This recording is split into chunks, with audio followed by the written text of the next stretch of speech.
Okay, man, we're looking around. This is the 77 WABC minicast.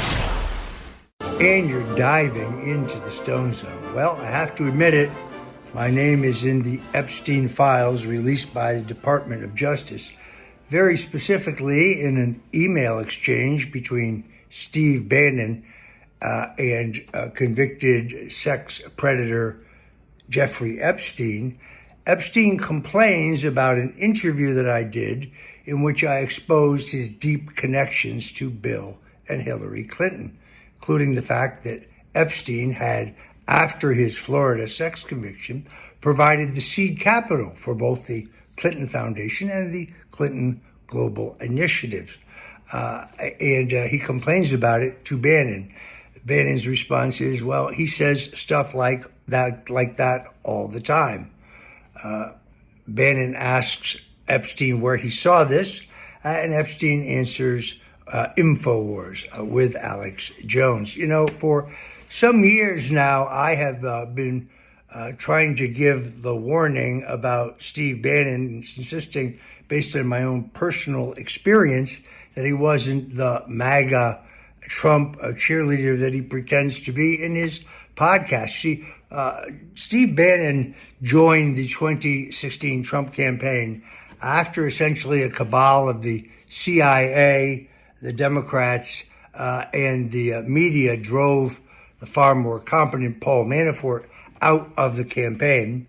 Bannon joined the campaign as a condition of an enormous cash infusion from the Mercer family, Robert and Rebecca Mercer, conservative mega donors on Long Island. So Steve, despite his lack of any real elective political experience, got in the door. And I knew his days were numbered when I saw him on the cover of Time magazine, and the headline was Trump's Brain, because knowing Donald Trump for 50 years, I know that he's his own man, that he isn't coached, that he isn't scripted, that he isn't controlled, and that Bannon thought he could control him is idiotic. Within that time, Bannon tangled ferociously with Jared Kushner and presidential daughter Ivanka Trump.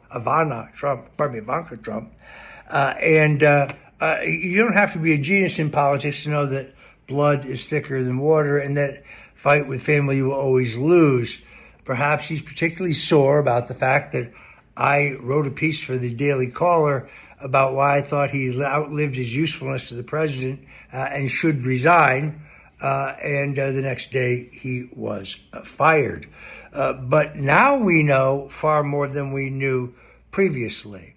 These Epstein revelations show that, contrary to Steve's public claim that his only involvement was making a documentary out of the some 15 hours of film that has been shot, only 2 of which have actually been released, the emails show something far worse. First of all, there's a constant denigration and attacks on Trump. At one point, Bannon even says it would be a mistake if Trump were to believe that he, rather than Bannon, was the centerpiece of this movement, which shows a very overblown view of his own importance. Once he became the Trump campaign manager and Manafort left, I tried to maintain a friendly and helpful relationship to him in view of the fact that I wanted the president to win. And as I say, he went to the grand jury, much to my surprise, after we both testified for the House Intelligence Committee, and he was asked about WikiLeaks. He gave a completely contrary answer.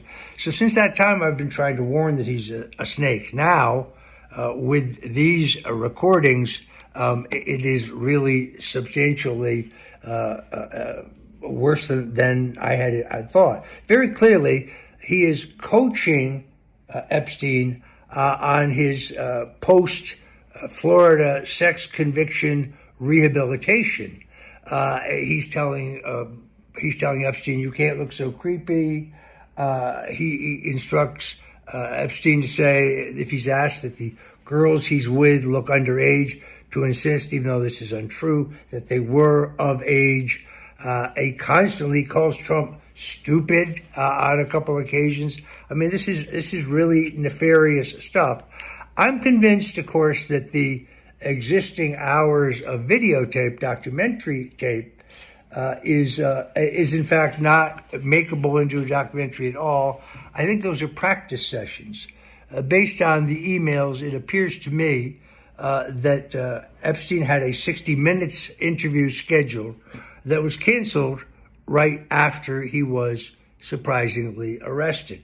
In fact, these emails reveal that Steve Bannon was supposed to go to the island to do another film practice session with Epstein 2 days after he was arrested, and that had to be canceled.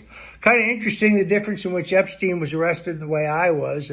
29 heavily armed FBI agents stormed my home at 6 o'clock in the morning and brought a battering ram up to the front door, surrounded my home with shooters. 2 amphibious units arrived on the canal in my backyard. I lived on the water there in Fort Lauderdale. They came in 17 armored vehicles. There were 2 helicopters over foot. They roped off the entire block and had the backup of the local police. Epstein stepped off a plane in Teterboro. An FBI agent walked up to him and said, "Mr. Epstein," he said, "yes, I have a warrant for your arrest. I'm going to handcuff you, but not behind your back. And then we'll throw a coat over the handcuffs so we can walk through the private airport without your being identified." Now, why do I see a shocking difference in those two things? I'm still continue to be troubled, as I continue to say, with the idea that Epstein may not have killed himself. There are obviously all of these images that have popped up from Israel that are alleged to be Epstein with the beard. The problem is that in the age of AI, you have no idea if any of these things are real. We do know, however, that despite the continued claim of the Justice Department, and more specifically Bill Barr, that they insist that this was a suicide.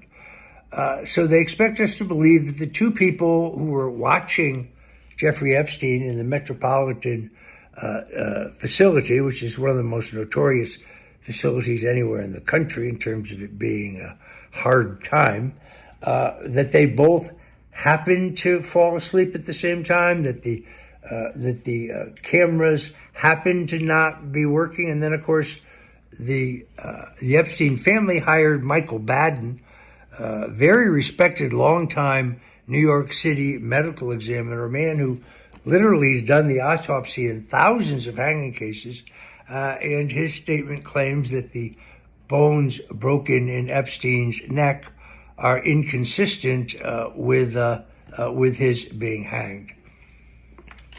I'll tell you what the left doesn't want to tell you was uncovered in this tranche of documents is further proof that it was Donald Trump who tipped off the Palm Beach police as to the nefarious activities of Jeffrey Epstein.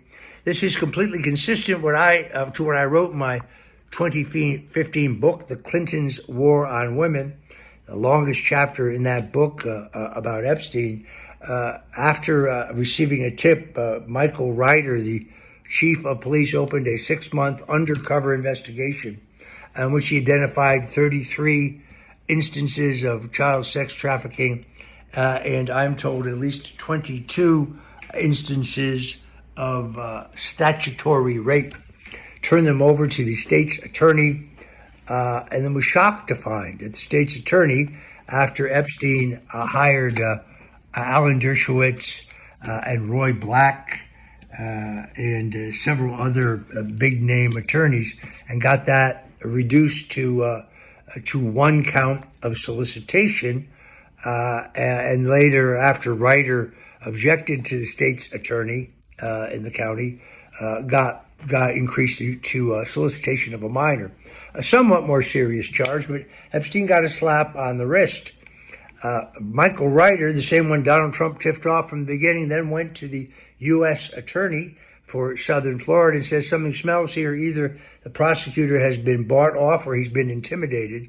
But Alexander Acosta, later the Secretary of Labor, investigated all of this and decided to go along with the state's slap on the wrist for the very dangerous Epstein and to seal the case so that none of us Americans would know. It's only because of a long and heroic fight in court by the Palm Beach Post do we know the rest of this story. Epstein was living like a king to begin with. He was the only sex offender in the history of Florida not to serve his time in a state penitentiary, but rather in the brand new air-conditioned wing of the Palm Beach County Jail, where his gourmet meals were brought in and where he was only required to be in jail from 10 o'clock at night till 6 o'clock in the morning. After such time, he was free to go.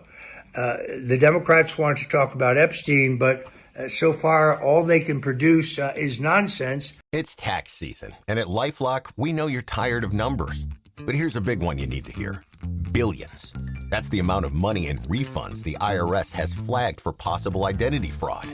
Now here's another big number. 100 million. That's how many data points LifeLock monitors every second. If your identity is stolen, we'll fix it guaranteed.